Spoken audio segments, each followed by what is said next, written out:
আজকে আমরা আসছি মাধবপুর লেকে।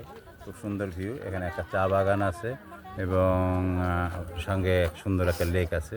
এখানে যাই আসার পর আমরা যেটা জানতে পারলাম, বিশেষ করে শ্রমিকদের সঙ্গে কথা বললাম, যে সরকার পতনের পর এরপরে আসলে আর হয় নাই। আপনারা দেখুন পিছনে সুন্দর লেক এবং কিন্তু সুন্দর চা বাগানও আছে এখানে।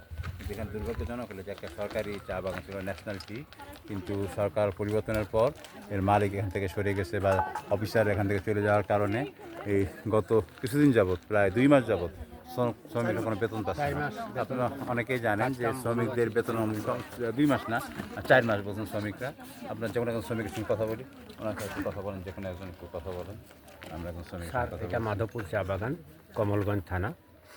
আর আমাদের চা বাগান 4 মাস চলছে স্যার। চা বাগানের কাজ, বেতন বন্ধ আছে। শ্রমিক আমরা স্যার, আমাদের অবস্থাগুলো দেখুন, শরীরের অবস্থা নাই, শুকনো মুখ হয়ে গেছে, খানির জন্য খুব কষ্ট পাচ্ছি স্যার আমরা।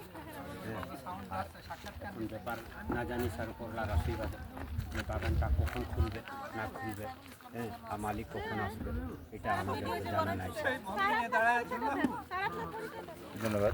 আসলে আমাদের আসলে দরকার, সরকারের যারা এই ভিডিও দেখছেন আসলে দৃষ্টি আকর্ষণ করছি, যাতে এই যে শ্রমিকদের এই সমস্যা যেন দ্রুত লাঘব হয়। আমরা এমনি জানি যে চা শ্রমিকদের বেতন কম, তারপর যদি আরও 4 মাস যদি বন্ধ থাকে তাদের জন্য আরও কঠিন হবে।